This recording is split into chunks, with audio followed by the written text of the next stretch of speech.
In today's video, I want to talk to you guys about setting up a bait caster straight out of the box and 3 simple things that you guys can do to get it ready to go fishing. Now, obviously, this isn't a brand new bait caster right out of the box, but I have backed off all of my settings and set it back to exactly how it came out of the box so that I can go through the process of showing you guys how to set up a bait caster. So the first thing that we're going to focus on is this right here. This is called your drag, and we call it a drag star because obviously it looks like a star. So what you're going to do is you're just going to start cranking that drag up while holding your reel handle. Now you want your drag in a place that where you can pull it pretty easily with your hand, but it doesn't take a ton of force to actually pull it out. And for different techniques, you're going to do different things with your drag. Like things like pitching and flipping, like direct contact stuff, you want that drag cranked down as hard as you can get it. For stuff like moving baits, like a spinner bait, you kind of got it where I have it, where it just takes a little bit of force to pull it out, but not a ton.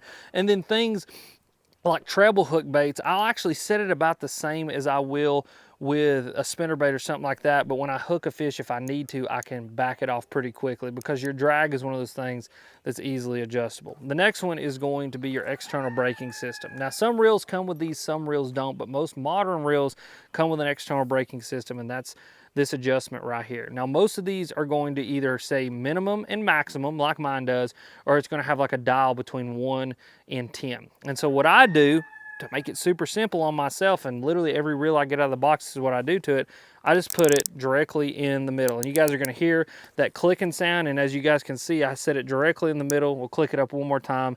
But like if you've got a reel that's between 1 and 10, obviously 5 to 6 is going to be right there in that middle. But cranking that to about right there is good enough to get it set up, to get it casting. And if the wind starts blowing, you can crank that thing up a couple notches. If the wind dies back down, you can crank it down a couple notches. And that external braking system is going to be like kind of a little bit micro adjustments that you can make on the fly to help that bait caster perform better.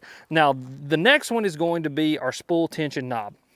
Our spool tension knob obviously is how much tension is on the spool, and I actually have a pretty cool trick for how I actually set this up. So what we're going to do is I'm going to back up here where you guys can see me, and I'm going to open up the spool, or just click my spool open and let that bait drop. And as you guys can see, that thing's dropping really, really quickly. So what I do is I'll put open up my bail, or depress my thumb, open up the spool, and I'll start cranking that thing up, and I'll let off, it's still dropping, I'll let off, it's still dropping.